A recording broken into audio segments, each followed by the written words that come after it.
Sánchez se planteó dimitir al estallar el caso Santos Cerdán, pero lo descartó. Este miércoles llevó al Congreso de los Diputados 15 medidas contra la corrupción. PP y Vox ponen el grito en el cielo, quieren que se vaya. Sumar aplaude las medidas, el paquete de medidas contra la corrupción, muchas son suyas, y el resto de grupos parlamentarios, incluidos los nacionalistas, muestran su indignación, pero en principio mantienen su apoyo al gobierno. En los próximos minutos hablaremos de ese pleno por la corrupción con varios periodistas de política nacional de prensa ibérica y analizaremos la dolorosa derrota este miércoles del Real Madrid ante el PSG en las semifinales del Mundial de Clubes. Comienza Claves de Actualidad.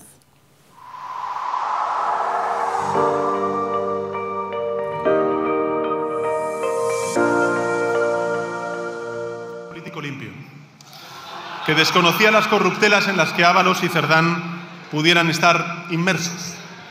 Sé que en estos casos es lógicamente difícil no creer, o mejor dicho, es más difícil no creer que creer.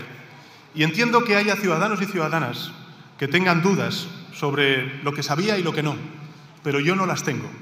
Y por eso voy a defender la integridad del proyecto político que tengo el honor de liderar. Usted está como está porque ha resultado ser un fraude.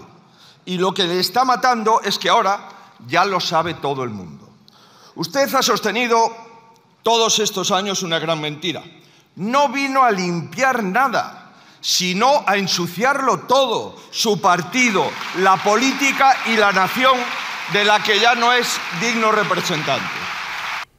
Hola, ¿qué tal? Muy buenas. Veían y escuchaban al presidente del gobierno y al líder de la oposición en el encontronazo que protagonizaron este miércoles en el Congreso a cuenta de la presunta trama que integraban Koldo, Ábalos y Santos Cerdán. Me acompañan aquí en Madrid, en el estudio, dos periodistas del periódico especializados en política nacional, Iván Gil, Ana Cabanillas, ¿qué tal? ¿Qué tal? Muy bien. Muy buenas, Armando, ¿cómo estamos? Y desde Valencia integramos también, se suma a esta conversación nuestro compañero Alfons García, subdirector de Levante MV. ¿Cómo estás? Hola, buenos días. Muy bien por aquí. Pleno extraordinario de alta tensión, ¿no? Sánchez acudía al Congreso a dar explicaciones por su relación con Ábalos y con Santos Cerdán y aspiraba a recuperar la confianza de los grupos parlamentarios y también de los ciudadanos. Alfons, comenzamos contigo, si te parece. ¿Crees que lo ha conseguido? ¿Lo ha logrado? A ver, yo creo que sale mejor que como entró. Me parece que eso es una evidencia. Y me parece que el mejor dato con el que sale de esa jornada de ayer, más allá del apoyo de los socios, creo que el punto fuerte para él es la evidencia que se vio de la desconexión, la ruptura total entre el PP y los actuales socios de investidura, algunos de ellos, pues bueno, de un perfil de centro-derecha. Yo creo que es la mejor noticia para Pedro Sánchez. A mí me parece que a medio plazo lo peor, aunque de eso se hable poco ahora porque se habla mucho de estrategia, pero lo peor de cara a una posible reelección es el descrédito que va acumulando con la ciudadanía y la posibilidad de que ese descrédito pueda crecer pues en la medida del avance de la investigación judicial. Iván, Ana, ¿cómo lo visteis? Sí, yo coincido con Alfons, pero es cierto que es también una cuestión de expectativas de cómo se llegaba a este pleno. Es verdad que el Partido Popular llegaba con mucha euforia después de su Congreso Nacional, un cierre de filas evidente con los dos expresidentes del gobierno del Partido Popular, una unidad interna bastante evidente y pues también con un programa político y una situación de su principal rival pues de mucho desgaste. Y el PSOE lo hacía justo, era la cara contraria, ¿no? Un comité federal en el que bueno, hubo un cierre de filas en falso, una continuidad, un comité federal que incluso se vio afectado incluso por una dimisión previa de un adjunto a la organización por un caso de posibles acosos sexuales, con lo cual todo muy enturbiado, un poco las dos caras, Salazar exactamente. Entonces, bueno, también cuestión de expectativas, las del gobierno llegaba con unas expectativas muy bajas y quizá el PP con unas muy altas.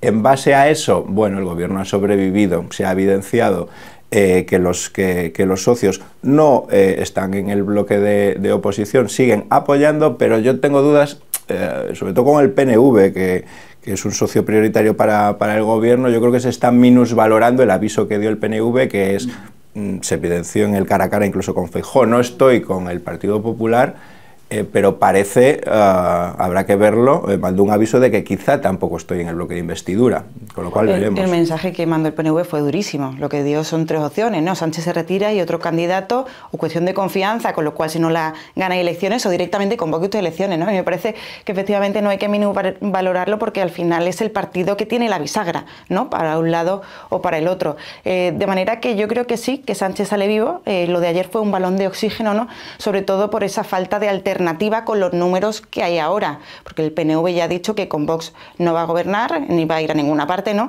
Y no hay una alternativa ahora mismo con estos números con la derecha, y porque los socios efectivamente ayer lo que dijeron es que mantenían al gobierno, de momento, y Rufián en eso fue también súper claro, ¿no? Si esto escala, veremos, pero es una sensación realmente que ayer dio Esquerra Republicana de Cataluña, pero que comparten el resto de socios, ¿no? Es que hasta Sumar, que forma parte del gobierno, dice que si esto escala a otros ministros o si se empieza a investigar la financiación ilegal, pues el gobierno directamente se va, ¿no? Que ellos se van del gobierno.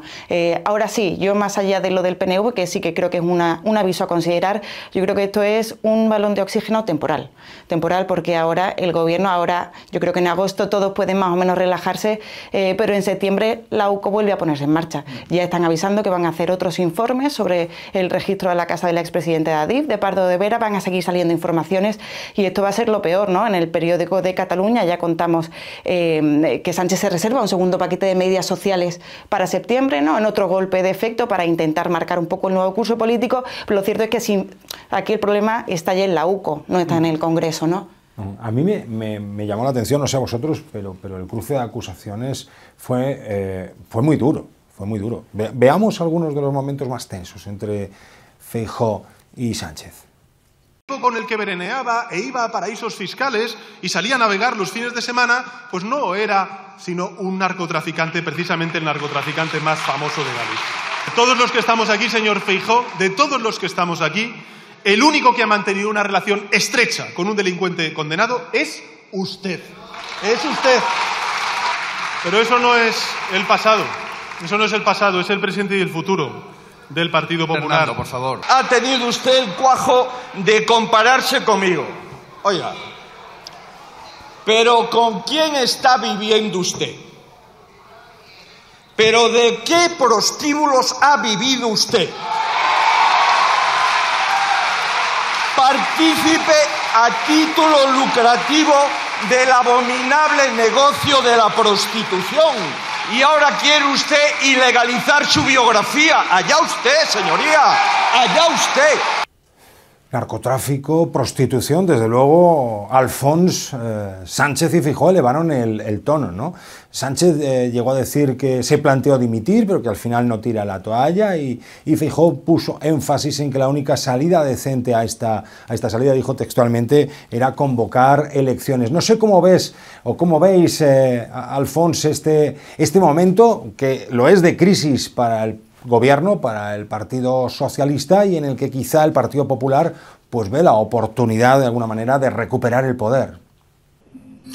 Mira, yo he tenido la oportunidad de estar en el Congreso del PP el pasado fin de semana, y ayer me dejó la misma sensación de ver a un Partido Popular salivando ante la cercanía del poder. Pero para mí lo más preocupante es que lo que interesan son las estrategias y el poder, y no los problemas reales, ¿no? Políticos y sociales que tenemos, en el sentido de que tanto en el Congreso como ayer, de la corrupción propia no se habla. La corrupción solo interesa como artefacto para derrocar al gobierno de turno. Pero cuando afecta a uno, pues se deja pasar y ya está, como si no pasara absolutamente nada. A mí me parece sorprendente que no se reflexione sobre el pasado, que se pongan esas barreras que no llevan a ningún sitio. Yo creo que al final el problema está demostrado que lo tenemos desde hace décadas con la corrupción. Entonces, con palabras gruesas, yo creo que al final a lo que llevamos es a al desánimo y a la desafección de la ciudadanía, pero no a la solución de problemas. El PP, Iván, Ana, ve que este es el momento. Yo creo que ve que es el momento, o sea, yo creo que desde que llegó Feijóo, ellos consideran que no ha habido un momento como este, ¿no? Sobre todo porque más allá de los datos, más allá de la debilidad parlamentaria que hemos visto durante todo este tiempo, es un momento en el que Sánchez está tocado en lo personal, ¿no? Y yo creo que también esta intervención de Feijóo tiene mucho que ver con eso, ¿no? Ya van como al desgaste personal de poner en cuestión pues sus propios principios casi personales y casi morales, ¿no? Sobre todo en un tema tan sensible como es la prostitución para el Partido Socialista. Entonces, esta referencia a la prostitución, que es el suegro, ¿no?, de Pedro Sánchez, que se escucha en unos audios de Villarejo por unas saunas, claro, que fueron unos audios que, por cierto, estaban en posesión del Partido Socialista porque se los facilitó Pérez Dolcet, el abogado que los tenía. Pero bueno, yo lo achaco única y exclusivamente a la estrategia ya del Partido Popular de poner la sexta marcha para ir directo a la Moncloa. Caiga quien caiga, y si es el desgaste personal, pues al desgaste personal, ¿no? Utilizando también pues las armas que hasta ahora Pedro Sánchez también ha utilizado. Desde el 23J se habla con frecuencia de la relación de Feijóo con el narcotraficante, ¿no?, Marcial Dorado. Entonces es ir un poco más allá a lo personal. Lo que pasa es que en este caso, pues siendo un tema tan feo, tan sensible, ¿no?, y que también afecta a la vida de muchas personas, pues yo creo que ha chocado todavía más en sede parlamentaria. Sí, yo creo que el PP está en esa estrategia, ¿no?, de un poco del ahora o nunca. Sánchez nos tiene acostumbrados a sacar conejos de la chistera, a venirse arriba capeando ciertas crisis. Tenemos el ejemplo del 23J, ese movimiento que hizo de adelanto electoral y volteó un poco los sondeos, con lo cual yo creo que el PP está un poco, bueno, ahora o nunca. No nos arriesguemos a esperar a que Sánchez pueda maniobrar. Sí que es verdad que se han traspasado todas las líneas rojas y es un tono, tanto el narcotráfico, que era como una carta, un comodín que yo creo que Sánchez lo empezó, en campaña electoral se llegaba a arriesgar a dar ese paso, ¿no? Pero en campaña electoral, ya como último recurso. Ahora vemos que Sánchez ese comodín lo ha utilizado más veces. Feijóo también con esta cuestión de las acusaciones de prostitución, que yo creo que muy medida, ¿no? Usted se ha beneficiado a título lucrativo. Con lo cual, y no ha dicho presuntamente, podría ser incluso delito si se dice fuera de sede parlamentaria. Con lo cual sí que estamos elevando demasiado el tono, muchas líneas rojas se están quemando a pasos muy acelerados y da esa sensación, ¿no?, de campaña permanente preelectoral, y yo creo que en la que nos quieren un poco situar. Y había expectación en torno a las palabras, a lo que fuese a decir Yolanda Díaz, ¿no?, en el Congreso de los Diputados, en torno a la posición, a la postura de Sumar ante esos indicios de corrupción. Escuchamos a Yolanda Díaz. Tiene que dar garantías y las va a dar, y yo sé que usted es honrado, y lo digo aquí, sé que usted es honrado, pero la ciudadanía progresista está angustiada. Está angustiada por la corrupción y está angustiada porque no quieren que gobiernen las derechas en España. Hoy subo aquí, señor Feijóo, en nombre de mi padre, porque no querría jamás que gobernaran las derechas en nuestro país. Así que... Sigues tú, Ana, bueno, pues a diario, ¿no?, esa información sobre Sumar. Bueno, pues el gobierno de coalición vuelve a avivar en boca, como hemos escuchado de Yolanda Díaz, el espantajo, ¿no?, el miedo a que gobierne las derechas. ¿Cómo viste ayer a Yolanda Díaz? Su mensaje marcó distancias con Sánchez, pero garantizó su continuidad. Exacto, marcó distancias hasta físicamente, porque en vez de ponerse en el lugar habitual, ¿no?, que es al lado del presidente de gobierno, se fue al escaño del portavoz de Sumar, ¿no?, se fue a la bancada con el resto de diputados. Pero yo la vi con un equilibrio muy calculado, por un momento, marcando las distancias, ¿no?, pidiéndole ese giro social, medidas sociales, y exigiendo y remarcando cuál tenía que ser el rumbo, cambie el rumbo, le llegó a decir, ¿no?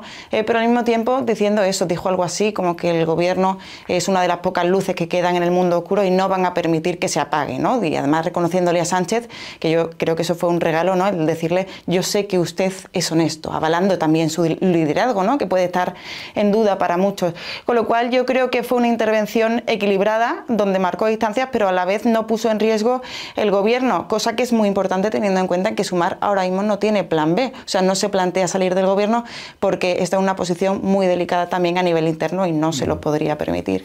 Y mucho más incisivo, evidentemente, fue Vox. Santiago Abascal, entre otras cosas, dijo esto que escuchamos. Muy poco le había puesto el señor Sánchez para sustituir a otro que también robaba y que al parecer se lo gastaba en chicas de alterne. Y a todos ellos, al acosador de mujeres, al ladrón ahorrador y al ladrón del alterne, a todos los puso el señor Sánchez para luchar contra la corrupción del Partido Popular y para darnos lecciones de feminismo. Y ahora se atreve a traernos un plan estatal de lucha contra la corrupción. Alfons, entre otras cosas, Abascal, lo hemos escuchado, pues vino a decir que no hay otro plan contra la corrupción que no pase por la dimisión de Sánchez. ¿Cómo interpreta sus palabras? Yo creo que Abascal, lo importante más que las palabras es la actuación, los hechos, salirse del hemiciclo, demuestra su posición de no jugar, de demostrar, evidenciar que él que juega lo suyo, a estar fuera del sistema, a representar a todos esos que no se sienten representados en ese sistema. Por cierto, sistema en el que Abascal lleva décadas viviendo y del que sigue disfrutando tanto él como su partido, aunque bueno, les disguste tanto, ¿no? Y les moleste tanto.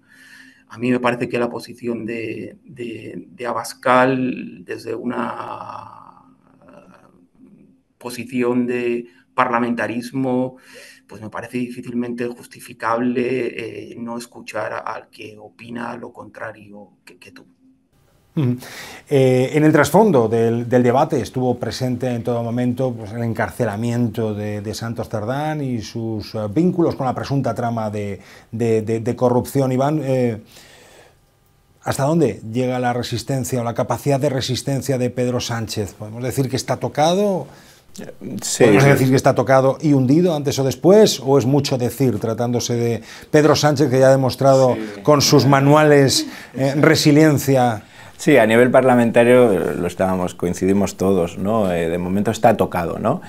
Otra cuestión es a nivel social. Hay que ver un poco cómo evolucionan las encuestas y precisamente yo creo que esta actitud de Vox viene un poco por ahí, que yo creo que no hacen un mal diagnóstico en el sentido que también y tú más, ¿no? Al que recurren PP y PSOE, se ve ayer con Sánchez. Yo lo que creo que lo que queda fuera del Congreso, la interpretación, la lectura, es que son todos iguales. Eso genera una desafección, casi un enclave un poco antisistema, que yo entiendo que es ahí Vox donde quiere pescar. Podemos, yo creo que está haciendo una lectura bastante similar, ¿no? Equiparando el bipartidismo con la corrupción, que es lo que hizo ayer Abascal, que también acusó tanto a Sánchez como a Feijóo también por la corrupción pasada de su partido. Con lo cual, tocado a nivel parlamentario, a nivel social veremos si tocado y hundido o no, y como también decía Ana, los tiempos es verdad que ahora no los maneja el presidente del gobierno. El principal comodín también que decíamos es convocar elecciones, manejar los tiempos cuando él considere.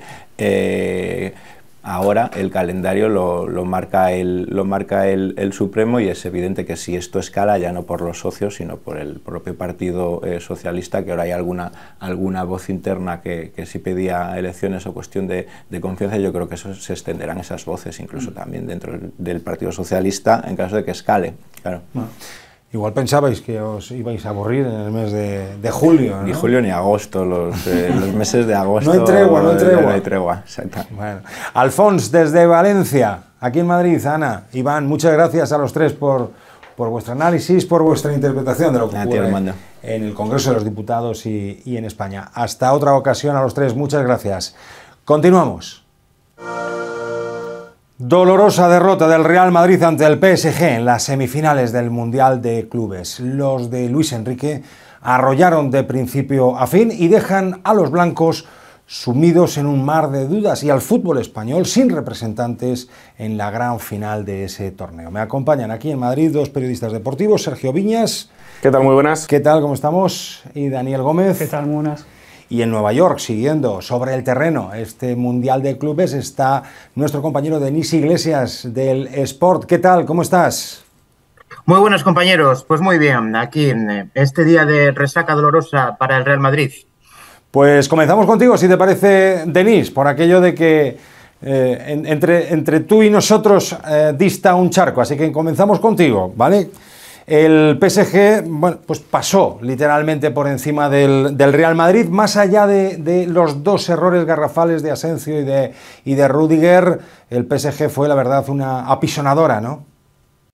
Sí, efectivamente, aunque creo que la clave del análisis, el PSG ya lo conocíamos, es una maquinaria perfecta, campeón de Europa, con el que Luis Enrique ha conseguido pues un proyecto perfecto precisamente sin Mbappé, que para mí creo que es uno de los protagonistas de esta eliminación, como lo es Xabi Alonso, que creo que se traicionó a sí mismo la primera vez que tuvo que alinear a la vez a Vinicius y a Mbappé. Y creo que va a tener un problema con las estrellas del conjunto blanco para inculcarles el sentido de presión, de colectividad y de que tiene que ver con su nuevo proyecto y que había funcionado hasta estas semifinales, pero ha sido alinear a los dos astros y pues el proyecto del Real Madrid sufrir la primera salida de curva importante, aunque Xabi Alonso pues ha intentado minimizar esta derrota en semifinales del Mundial de Clubes, diciendo que ha sido el final de la temporada presente y que la campaña que viene pues se verán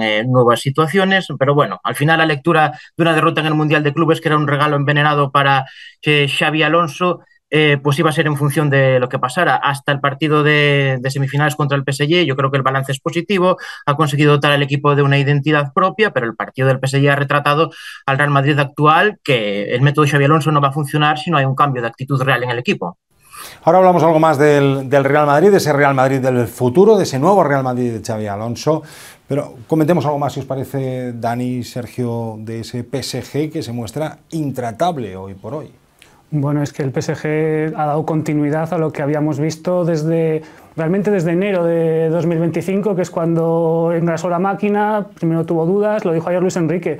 Desde entonces han marcado creo que más de 100 goles, el compromiso defensivo es enorme, la sensación es que es un equipo que ha llegado aquí para quedarse y que ha llegado aquí para estar años compitiendo al máximo nivel, por fin lo ha conseguido gracias a Luis Enrique, que le ha dado una identidad a ese equipo. Más allá de los títulos, que es importante, que obviamente el PSG aspiraba a una Copa de Europa, a quizás un Mundial de Clubes, este equipo ahora tiene una identidad propia y eso lo hace muy peligroso, porque a eso le sumas los millones que tiene por castigo.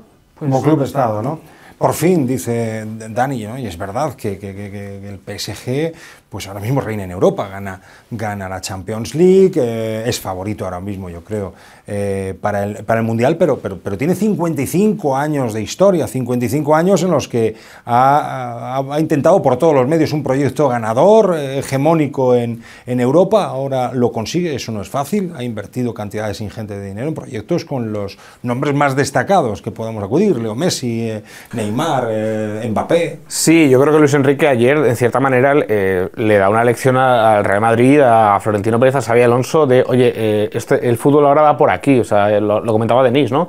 El gran reto, yo creo que de Xabi Alonso para la próxima temporada es cómo optimizar a la vez a Mbappé y a Vinicius. Vinicius ya meses muy lejos de su mejor nivel, que le hizo ser un candidato firme al Balón de Oro.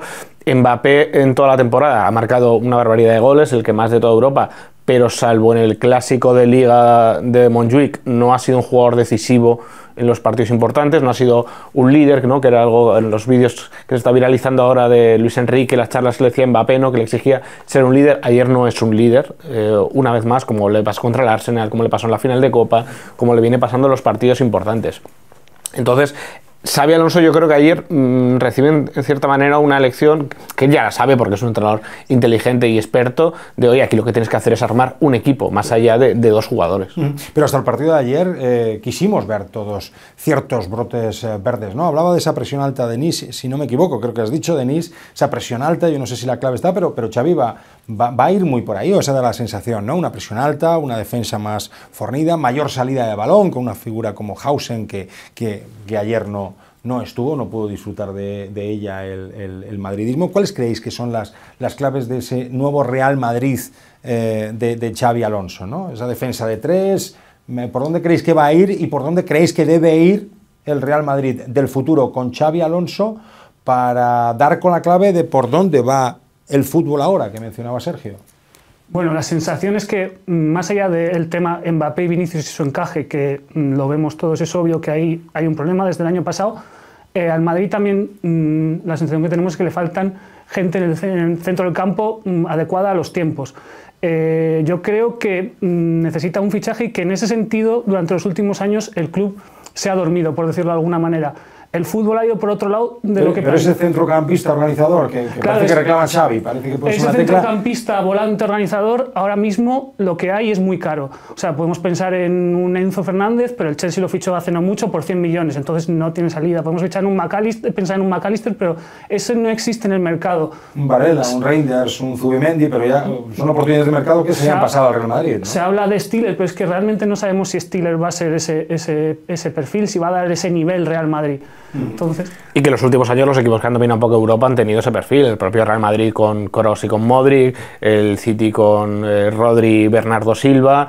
Es que es muy difícil. Ahora mismo el Real Madrid tiene mucho... No son jugadores evidentemente iguales, pero sí que son Tchouaméni, Camavinga, Valverde, Bellingham, que son jugadores con mucho recorrido, que van al espacio, y que son muy útiles en una plantilla, pero necesitan un jugador que le dé un poco de sentido a todo eso. Bueno, veíamos la esperanza también de la colocación, de dónde había colocado Güler en este... Pero Güler está todavía muy tierno para... Denis, estás muy lejos, estás en Nueva York, pero tienes el micrófono abierto y por supuesto puedes intervenir e irrumpir cuando quieras. ¿Cómo lo ves tú?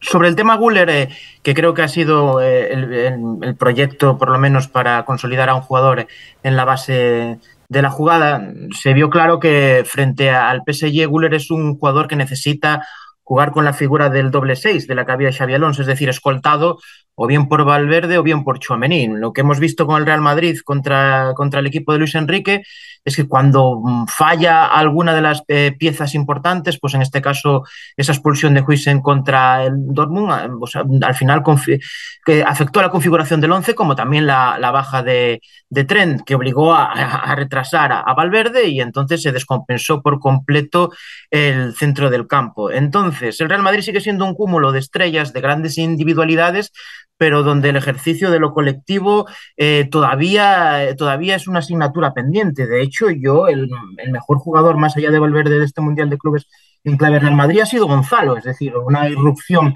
tremenda de un jugador de la cantera que ha demostrado algo que muchos de sus compañeros son incapaces de entender, como es el compromiso militante que necesita Xabi Alonso, tanto con balón como sin balón. Y ahí creo que sí que hay que reconocerle el mérito al técnico vasco de haber apostado por el canterano, incluso en un partido como el del PSG, que seguramente el cuerpo le habría pedido que formase en punta solo con Mbappé o solo con Vinicius. Para mí lo más importante con Xabi Alonso, cuya propuesta táctica me parece súper atractiva y adaptable perfectamente al Real Madrid, de hecho ha dejado esas señas de identidad como esa defensa de tres, va a ser la clave la gestión de los recursos. Si Gonzalo es mejor jugador y está en mejores condiciones que cualquiera de los dos de arriba, va a tener que afrontar una situación que es bastante traumática, porque ahora entendemos el fútbol, en ese sentido el Madrid sí que ha entendido bastante bien la modernidad del fútbol, ya no como jugadores, sino como marcas personales, y dejar en el banquillo a Vinicius o Mbappé es también un perjuicio económico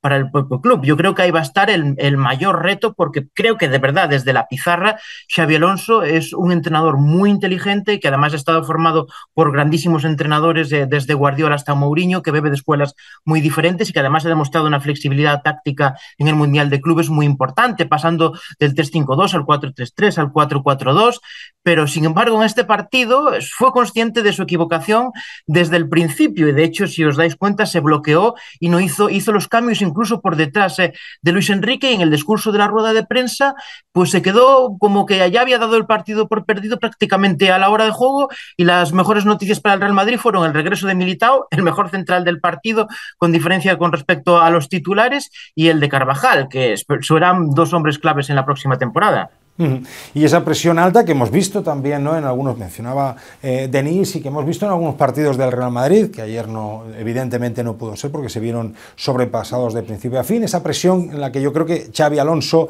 va a querer que los delanteros, los que estén, Vinicius, Gonzalo, Mbappé, presionen más alto, corran más, y hagan a otros que corren, que ya corren y a los que no se les puede afear esto, como Valverde o como Bellingham, pero que puedan correr mejor, ¿no? De una manera más eficaz, ¿no? Pero volvemos a lo mismo, ¿están dispuestos Mbappé y Vinicius a hacerlo? Y ya no sé si están dispuestos, ¿son capaces de hacerlo? Bueno, Xabi Alonso lo planteará como una exigencia, es el sí, entrenador, son capaces de y el hacerlo, Madrid está muy por encima de cualquiera de los nombres, por muy estrellas que vengan. Bueno, habrá que pensar si Mbappé y Vinicius están de acuerdo con eso. Claro, y lo decía Sergio antes. Yo creo que va a ser una exigencia. Lo decía Sergio antes, hemos visto a Luis Enrique la charla más motivadora posible con Mbappé, intentando convencerle de que debía ser el nuevo Jordan cuando jugaba en el PSG y demostrar esa capacidad defensiva y ser un líder también en la faceta defensiva. Y la realidad es que no pareció calarle mucho en ese momento.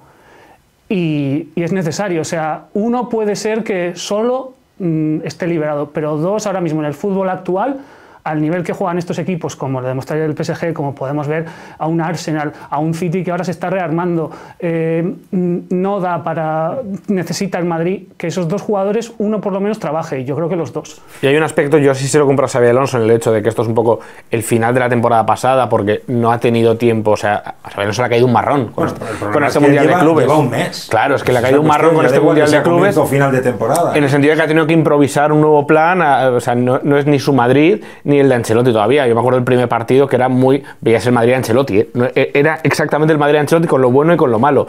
Y luego también estos brotes verdes que hemos ido durante este mes, tampoco nos podemos engañar.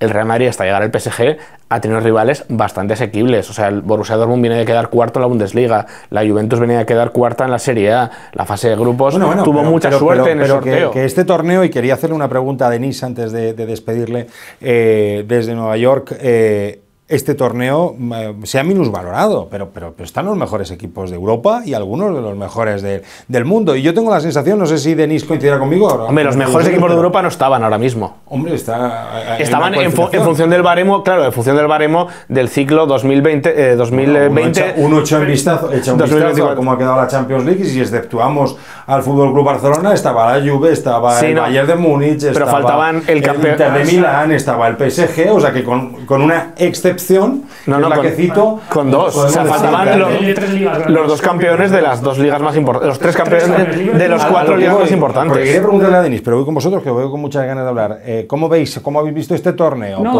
Porque yo soy de los que piensa que este torneo va a ganar prestigio, y de los que tienen la sensación de que los jugadores y los entrenadores han ido a este torneo intentándolo y queriéndolo ganar. El madridismo tenía ilusión por ganar este torneo, pero no habíamos que ver cómo saltaba Luis Enrique, que es vigente campeón de Europa, con el acceso a la final, ¿no? En la línea de lo que dices tú, es verdad, o sea, Xabi Alonso, lo que comentaba antes Sergio, que ponía este partido como final de la temporada anterior y no como el inicio de la nueva, Xabi Alonso ha ido en contra de lo que dice Florentino, que públicamente sí que ha dado mucha importancia a ese torneo, y que al principio del torneo dijo que empezaba una nueva temporada y el Madrid llegaba con la intención de ser el primer campeón del mundo, o al menos de este nuevo formato, no sé si campeón del mundo llamarlo, aunque sea el Mundial de Clubes, pero...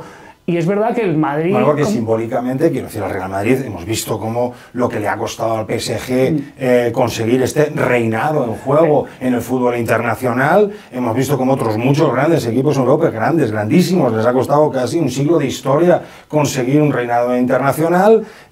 Otros, ni siendo grandes, no lo han conseguido, y esto que ocurre anoche con el PSG nos sirve para poner el valor, el mucho mérito que tiene el PSG, pero también lo que ha conseguido a lo largo de muchos años y de décadas el Real Madrid, ¿no? En campeonatos, en mundialitos, en Champions League, en Copas de Europa. O sea, esto sirve para el madridismo de alguna manera ponerle los pies en el suelo y decir, oye, que es que esto no es fácil, pero entonces es que esto no es fácil conseguir cuando juegas contra un Bayern, un PSG, ¿no? Entonces no podemos aceptar el discurso de Xabi Alonso de esto era el final de la temporada pasada. Pero Xabi Alonso es que lleva un mes, no puede decir otra cosa porque no es su proyecto todavía, tiene que hacer lo propio, creo yo.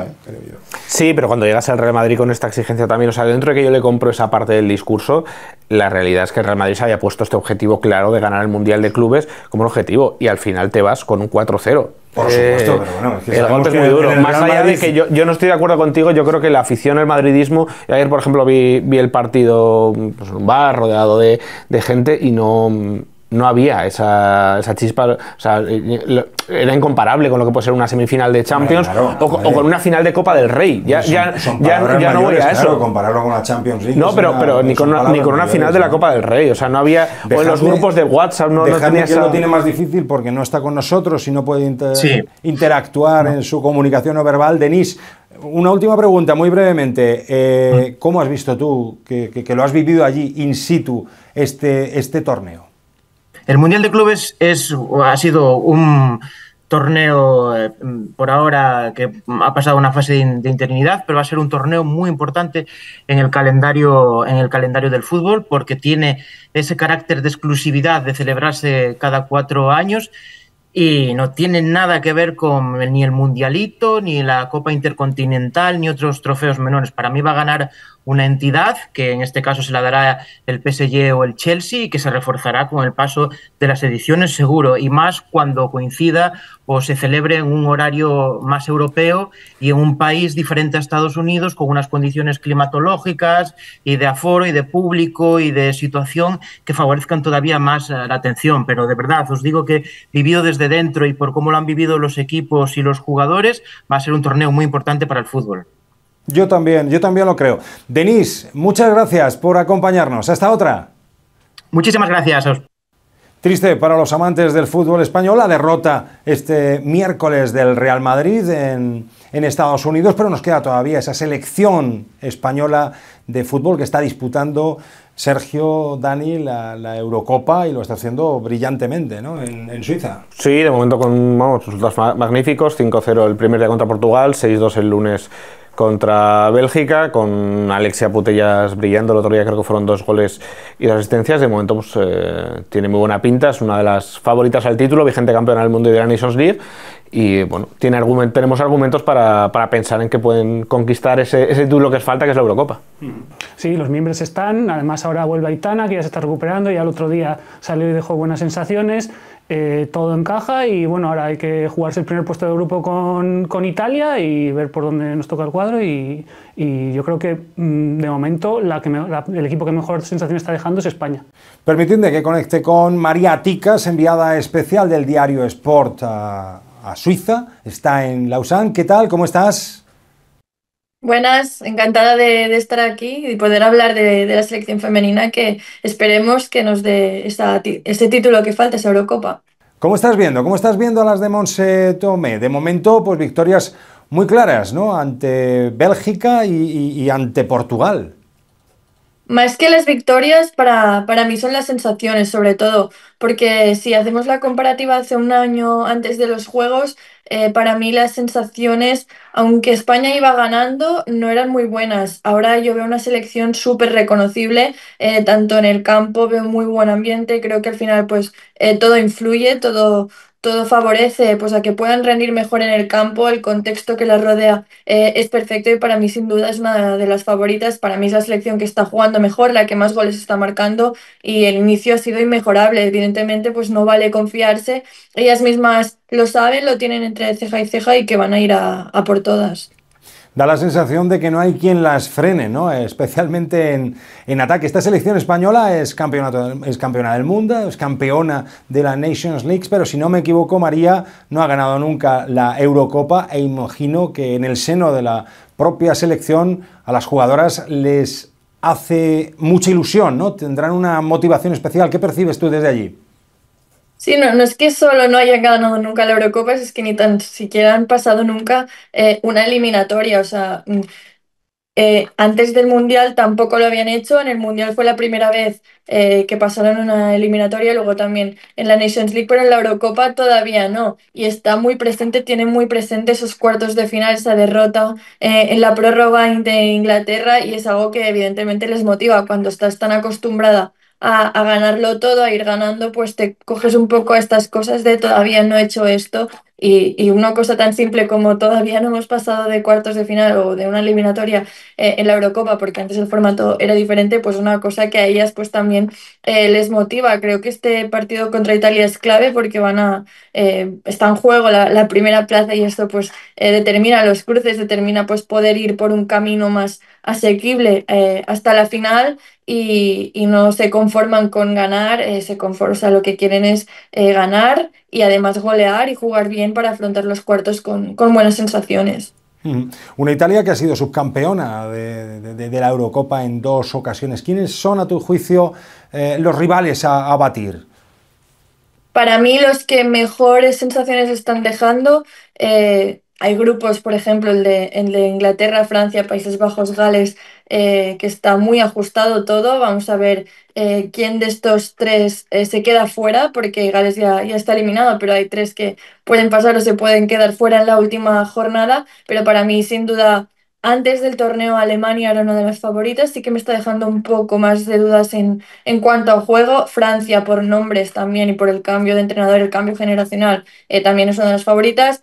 Inglaterra al final pues es la vigente campeona, aunque yo creo que tampoco el ambiente que hay en la selección, porque hay como una guerra interna entre entrenadoras, jugadoras, etcétera, tampoco ayuda, pero bueno, Inglaterra ahí está también por nivel, y Suecia te diría que también. Vamos a ver sobre todo cómo quedan los cruces, porque creo que esto es clave, pero para mí estos son los rivales a batir para España. Muchas gracias, María. Pues ojalá podamos hablar después del 27 de julio y que sea para celebrar ese triunfo de la selección española en la Eurocopa femenina. Hasta otra ocasión. Muchas gracias, María. Muchas gracias a vosotros. Sergio, Dani, favorita, ¿no?